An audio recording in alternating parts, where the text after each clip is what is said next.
가볼까요? 예, 결국 13일까지 가지는 못했네요. 마의 13일을 또 이제 못 넘었는데 신고가를 좀 찍기는 찍었습니다. 근데 어제 이제 뭐 수급상으로 본다라고 하면은 일단 여기 있긴 합니다만은 저는 개인 투자자들이 뭐 여기서 다시 말씀을 드리긴 하겠습니다. 막 정말 막 뭐 뉴스에 나올 정도로 많이 사는 거는 지수에 영향이 좋지는 않을 거라 생각을 하거든요. 역사적으로 좀 그랬었고.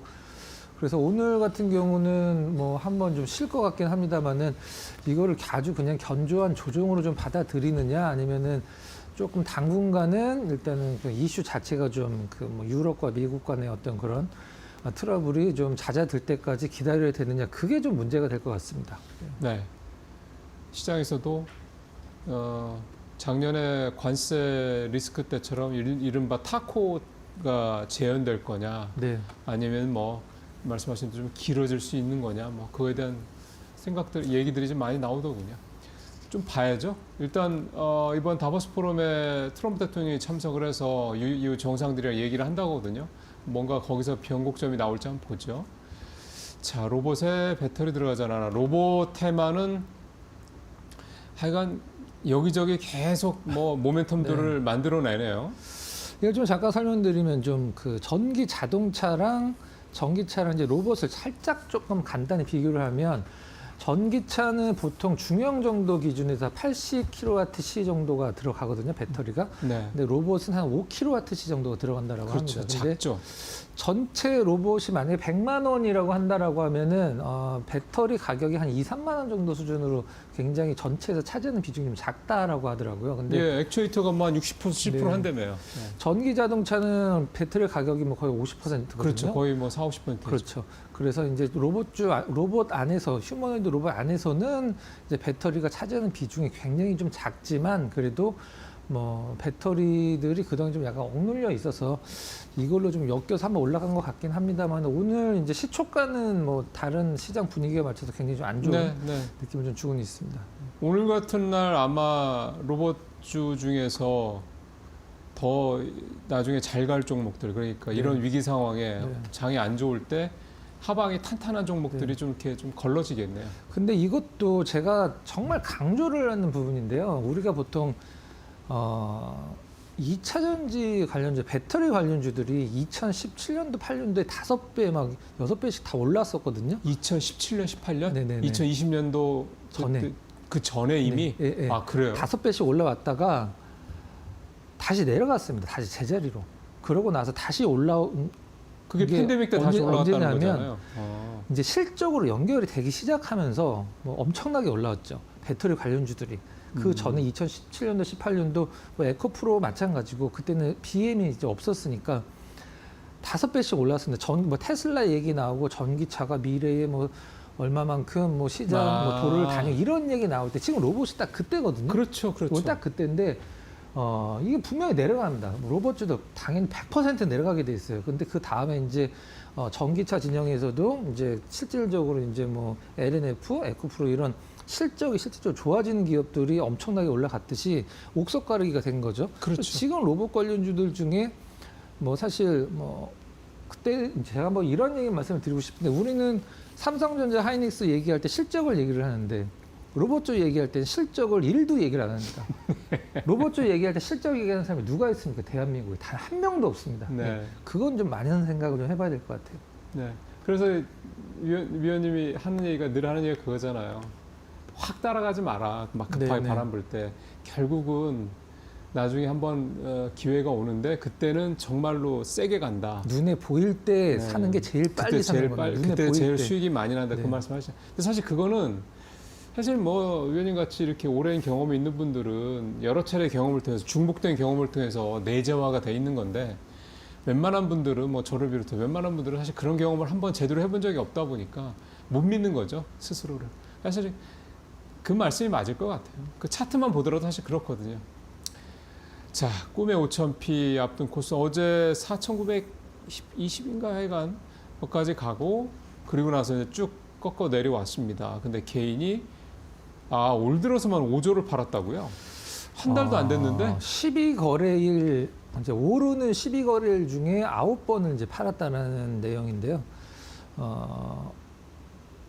기관이 한 1조 원 조금 더 샀고 올해 외국인이 2조 원 조금 더 샀는데 개인은 5조 원을 팔았는데 이거는 뭐 사실 뭐 개인 투자들을 이제 같은 도매금으로 넘기는 건 아니긴 합니다만 개인 투자자들이 뭐 엄청나게 사기 시작하면 그거는 이제 시장의 꼭지는 항상 그걸로 이제 이루어졌었거든요. 그래서 개인 투자자들이 파는 게 오히려 시장의 윗방향을 더 열어두는 게 이제 통계적으로는 맞습니다. 통계적으로는. 네. 특히 이제 그 인버스하고 곧버스 상품들을 또 많이들 사셔서 ETF 같은 경우, 예, 그러니까 뭐 일정 정도는 해지도 있겠죠, 네. 그죠? 네. 스마트하신 분들도 많기 때문에. 네, 그렇습니다. 최근 SK텔레콤 얘기 좀 해보죠. 네 번째입니다. 이게 저도 얘네가 왜 이렇게 오르는 거야 생각을 했는데 엔트로픽 지분을 그렇게 많이 갖고 있더만요.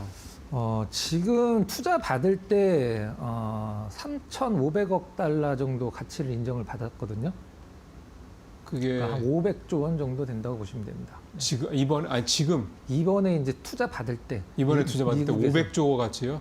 3,500억 3,500억 달러. 네. 우리 돈 500조 가치를 17조 정도 17조 정도 될 된다. 거예요. 제가 2023년에 아침에 뉴스 브리핑 때 이 얘기를 했는데 2023년에 투자할 때 그때 5조 가치였대요. 네네. 그때 1억 달러, 1,421억 원 투자를 했다는데 지금 와. 예, 정확히 갖고 있는 건 한 0.7% 정도. 지금 그렇다면서 희석이 됐으니까. 갖고 있으니까. 근데 이게 이제 다시 투자를 계속 받으니까 사실 한 0.5까지 떨어질 것으로 이제 예상을 하고 있긴 한데 지분 가치가 이제 3조 원. 이것도 뭐 52주 신고가라고 얘기 나오긴 합니다만 실질적으로는 뭐 역사적인 신고가 근처라고 보시면 될 것 같아요. 그리고 이거 말고 하나 더 이슈가 있습니다. 그 얼마 전에 이제 해킹 사태 때 SK텔레콤이 1,438억인가요? 그 이제 과징금 부과됐을 때 1,300억 정도. 1,340 몇 억 정도. 해가 그래요. 네. 이제 수긍을 하는 것 같은 느낌을 주긴 했었는데 이거는 이제 그 다시 소송됐잖아요. 됐습니다. 그래서 내용은 LG도 예전에 비슷한 적이 있었었는데 LG는 왜 68억 뭐 64억인가요? 부과하고 우리는 왜 이게 1,000억이 넘게 부과를 하냐 그랬더니 근데 그 기준이 좀 달랐다라고 하는데 LG도 뭐 유출된 건 마찬가지긴 합니다만 고객 인증과 관련된 매출과 관련돼서 이제 과징금을 매겼고 SK텔레콤은 전체 매출에서 과징금을 이제 몇 퍼센트를 내라 해서 이제 매겨진 건데 이게 이제 뭐 사실 이제 SK텔레콤 주주 입장과 SK텔레콤 사용자 입장은 좀 약간 다르죠. 그러면 주주 입장은 잘했다 뭐 하는 거고 사용자 입장은 얘네들 봐라 뭐 아직 뭐 정신 못 차렸네 이거죠. 네, 그런 느낌이긴 합니다. 그래서 네. 잘 풀리면 뭐 이제 보안에 더 신경을 많이 쓰긴 하겠습니다만 잘 풀리면 주가 상승의 어떤 뭐 모멘텀이 될 수 있는 부분 중에 하나로 이제 보고 있습니다. 경영진 입장에서 봤을 때는 아무것도 안 하면 나중에 배임으로 걸릴 수도 있다라는 걱정도 할 거예요. 그거 소송 걸면 행정소송 걸면 예를 들어 1,300억인데 그 중에 다만 몇십억이라도 몇백억이라도 감액이 된다 그러면 그건 회사의 이익인 거잖아요. 100% 감액은 될 것 같습니다. 예, 그러니까 그런 전례가 또 워낙에 많았고 그러니까 항상 이런 식인 거예요. 사고가 터졌을 때는 막 발발발 빌면서 뭐 잘못했습니다. 앞으로 안 할게요. 그러고 이제 뭐 세금 과징금 때려 맞으면 아유 뭐 감사합니다. 뭐 이렇게 하다가 나중에 다 얼굴색이 변하죠. 일단 상황이 벗어나면. 그러니까 그거는 정부가 이 감독 당국이 정책 당국이 원칙을 명확하게 해줘야 돼요. 근데 그 전에 역대 정부에서 계속 이게 그다음에 또 사법부에서 또 그냥 뭐 또 깎아주겠죠 뭐. 네. 자, 삼성전자, SK하이닉스 메모리 수익성 좁혔다. 이게 그러니까 삼성전자가 SK하이닉스보다 적었는데 그게 줄어들었다 이 얘기예요? 규모는 당연히 삼성전자가 큰데 수익성 얘기를 하는 겁니다. 수익성이. 수익성. 네. 한번 보죠. 바로 들어가 버렸네요. 네, 요거를 한번 좀 보고 말씀드리도록 하겠습니다. 네. 이제 작년에는 하이닉스가 이제 삼성전자보다 이 반도체를 팔아서 돈을 더 많이 벌었죠. 팔기는 삼성전자가 더 많이 팔았습니다. 실질적으로는. 예, 근데 사이즈가 크니까. 네, HBM 쪽이 조금 더 비쌌기 때문에 이제 그게 이제 바뀌고 있는 상황인데 지금 HBM4와 관련돼서도 상당히 좀 의미 있는 자료들도 준비를 했으니까 같이 좀 보도록 하겠습니다. 네. 자, 여기 보면은 D램 가격 급등, D램 가격 HBM 쪽은 당연히 마켓시어가 높은 하이닉스 쪽이 훨씬 더 그 수익성이 크긴 합니다만 그렇죠. D램 가격이 올라갔을 때는 얘기가 좀 달라진다. 그러니까 레거시 말씀하시는 거잖아요. 네, 그렇죠. 범용 D램 이제 뭐 HBM도 D램이긴 합니다만은 일단 범용 D램이 가격이 올라가면 이 생산 캐파나 수출 캐파가 삼성전자가 월등히 크기 때문에 그렇죠. 출하량 비중이 높은 삼성전자가 좀 더 큰 수혜를 볼 수 있다라는 부분. 그래서 이제 그 메모리 수익성 1위 탈환 전망을 하고 있는 부분이고 사실 누가 1위를 하건 그게 중요한 건 아니긴 합니다만 그래도 삼성전자를 사야 되나 하이닉스를 사야 되나라고 생각하시는 분들도 계시니까 중요한 부분 중에 하나라고 보고 있습니다. 이 지난 4분기, 작년 4분기를 두 기업을 비교를 해보면 이제 메모리 영업이익만 따지면은 이제 삼성전자가 17조 중후반 정도 예상했고요. 전체는 20조 나왔고 3분기 대비해서는 2배가 좋아졌습니다. 200%가 좋아졌고 낸드나 디램이 이제 평균 판매 가격이 30% 상승력이 좀 컸고 하이닉스는 이제 그 지난 4분기를 본다라고 하면은 일단은 18조 정도 나왔거든요. 삼성 그러니까 메모리만 놓고 보면 삼성보다 더 나온다는 얘기네요, 그죠? 뭐 하이닉스는 이제 뭐 이건 다 합쳐서죠. 합쳐서. 그러니까 반도체 쪽에서 이제 삼성전자도 17조는 이제 HBM, DRAM, NAND 다 합쳐서 17조고 뭐 하이닉스는 뭐 반도체밖에 없으니까 삼성전자는 나머지는 뭐 스마트폰 뭐 이런 거 그렇죠. 있고 그래서 하이닉스가 이제 3분기에 11조가 나왔는데 4분기에 18조가 나왔거든요. 엄청나게 좋아지고 있는 상황인데 그게 다 어떤 D램 가격에 대한 상승과 관련된 부분 그리고 지금 이번에 이제 올해 1분기에 D램 가격이 4분기 대비해서 50에서 60%가 더 올라간다고 합니다. 네. 이게 뭐 궁금할 정도인데 뭐 지난 시간에도 말씀드리긴 했습니다만은 삼성전자 올해 1분기 영업이익이 과거에 좀 약간 안 나왔던 1년 영업이익이랑 맞먹는 수준이 나올 걸로 전망을 하고 있는데 아무튼 중요한 것은 캐파 쪽은 이제 범용 D램 쪽은 삼성전자가 압도적이기 때문에 그리고 하이닉스는 지금 HBM 쪽으로 지금 집중을 하고 있기 때문에 범용 D램을 사실 생산을 늘릴 수 있는 여력이 좀 없습니다. 없죠. 네. 그 부분 체크를 하시면 될 것 같습니다. 자, 다음 장 가보죠. 네. 그림으로 좀 알기 쉽게 좀 한번 좀 표현 좀 해봤는데요. HBM 플러스 D램. 작년 4분기 초까지의 흐름입니다. 빨간색은 이제 전통의 하이닉스, 파란색은 이제 전통의 삼성전자인데 하이닉스가 삼성전자를 규모 면에서 그 한번 앞선 적이 있습니다. 작년 한 3분기 정도 됐을 것 같은데 살짝 앞섰을 때 저기 이제 차트가 붙어 있는 부분입니다. 그러다가 다시 한번 좀 캐파가 좀 벌어져 있는 상황이고 저거는 이제 HBM D램 합친 거고 요건 이제 HBM D램 따로 떨어뜨려 놓은 건데 지금 이제 이게 작년 4분기 중반 정도까지니까 일단 삼성전자가 이제 수출이거든요. 수출량 압도적으로 지금 이제 차이가 확실히 많이 D램만 놓고 보면 많이 나네. 많이 벌어져 있습니다. 그래도 아직까지는 이제 그 HBM 쪽에서는 하이닉스 쪽이 일단 좀 월등하게 좀 앞서 나가고 있는 흐름 수치를 좀 확인을 할 수 있는 상황입니다. 그 다음 장 가보겠습니다. 이제 HBM4가 관건인데 그 HBM4에서 삼성전자랑 하이닉스랑 상당히 많이 달라지는 부분이 있죠. 뭐 같은 HBM4라도 만드는 방식이 다르다 이 얘기잖아요. 네, 이게 굉장히 중요합니다. 근데 뭐 하이닉스 주주분들은 다 알고 계시긴 하겠습니다만은 이 베이스 다이를 하이닉스가 이제 안 만듭니다. 그걸 TSMC가 만들어주죠. 이제 하이닉스도 HBM4에서 이 HBM4 맨 밑에 있는 이제 로직 다이라고 하기도 하고 베이스 다이라고 하는 부분이 가장 비싼 부분인데 그거를 하이닉스가 3E까지는 자체적으로 만들었는데 이게 너무 이제 미세 공정으로 들어가다 보니까 좀 안정적으로 하려고 하는지 아니면 뭐 여러 가지 이유가 있긴 하겠습니다. 그거를 TSMC의 파운드리를 맡겼어요. 그래서 삼성전자는 지금 4나노 파운드를 지금 뭐 놀고 있죠. 여기를 이용해서 이제 삼성전자 자체적으로 만드는 게 이제 다른 부분인데 그럼 여기에서 우리가 생각할 수 있는 거는 만약에 뭐 엔비디아가 뭐 두 회사의 HBM4를 이제 수입을 할 때 납품을 받을 때 가격이 그렇게 틀릴 것 같지는 않거든요. 근데 그렇죠. 네. 하이닉스는 그럼 여기에서 TSMC 파운드리 비용을 위탁 생산 비용을 지불을 해야 되고 삼성전자는 그냥 뭐 자기네가 다 독식이죠. 근데 가장 중요한 것은 여기 맨 밑에 줄에 있는 게 가장 중요한 부분인데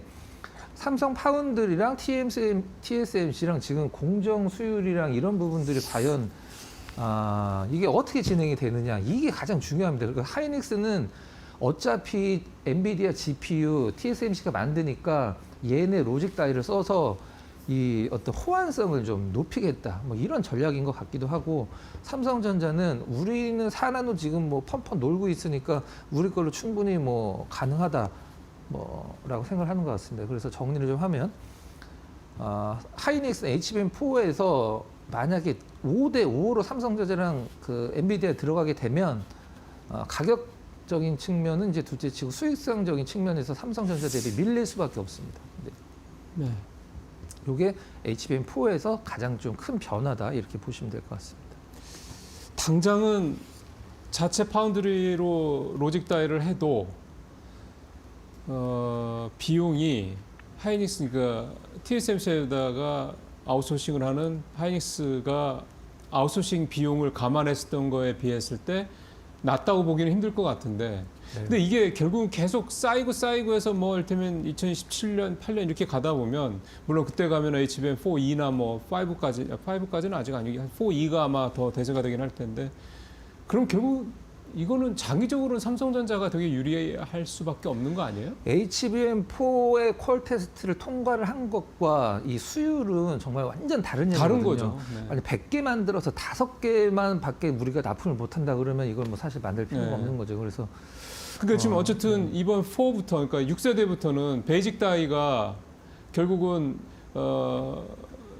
이게 그 뭐랄까 기존보다는 확실히 더 복잡해지는 거잖아요. 네, 그렇죠. 네, 엄청 그리고 앞으로 더 그럴 거라는 얘기인 네, 거고, 그죠? 그렇다 그러면 그냥 언뜻 들으면 삼성전자는 파운드리까지 있으니까 삼성전자가 제일 유리하겠네 생각할 수도 있지만 네. 결국은 저기 밑에 나와 있는 것처럼 수율이 얼마냐, 그러니까 효율성이 얼마냐. 네, 맞습니다. 그래서 결코 하이닉스가 TSMC에서 맡긴 것보다 싸다고 할 수는 그러니까 효율성이 높다고 할 수는 현재로서는 없다. 그래서 좀 지켜봐야 될 것 같습니다. 이거는 예. 네. 근데 중요한 거는 HBM은 다 우리가 거의 한다는 거죠. 근데 사실 저는 이거보다 하나 더 여쭤보고 싶은 게 오늘 마이크론이 네. 작심을 좀 한 것 같아서 네. 뭐 투자도 엄청나게 세게 하고 그다음에 대만 쪽에 공장도 뭐 인수하고 등등등. 근데 마이크론이 어떻게 될까요? 결국 지금 이 두 회사의 이 소위 말한 이 공고함을 마이크론이 균열을 낼 정도의 그런 능력이 될까요?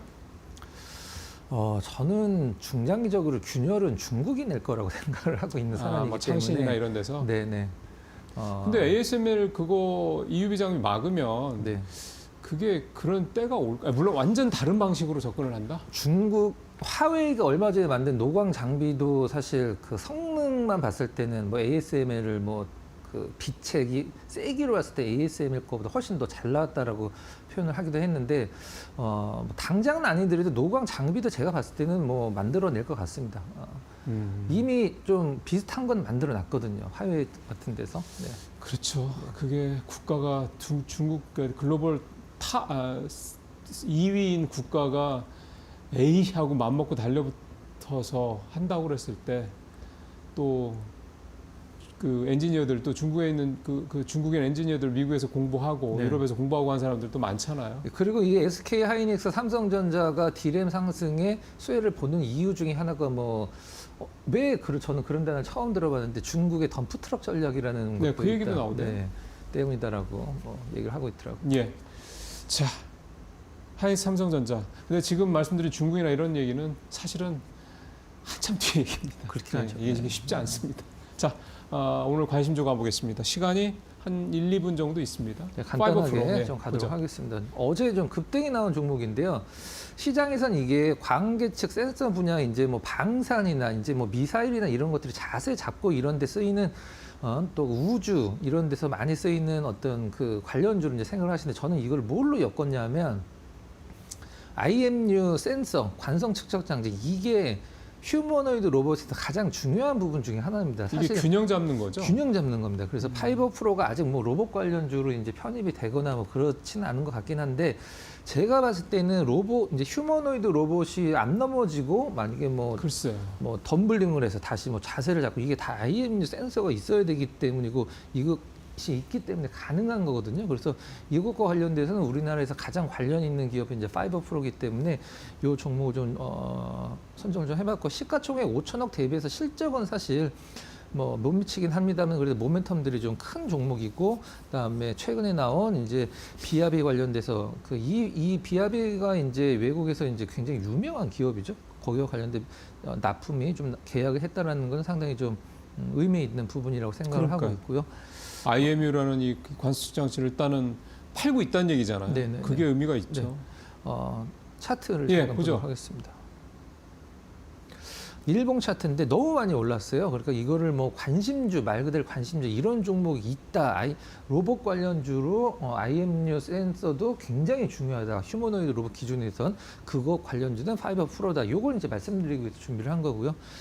일단 수급상으로는 뭐 어제 좀 동시 순매수 들어오긴 했습니다만 그렇게 좀 이쁜 스타일은 아니고 네. 나름대로 어제 급등을 해서 이제 오늘은 시장 전반적으로 좀 조정이 예상이 되니까 그냥 좀 지켜만 보시는 거를 좀 권해드리도록 하겠습니다. 네. 쉴 때가 있죠. 네, 저렇게 올랐으니까 또 쉴 거고 그때 또 여러분들께서 잘 좀 봐두셨다가 활용하시면 되겠습니다. 오늘 말씀 잘 들었습니다.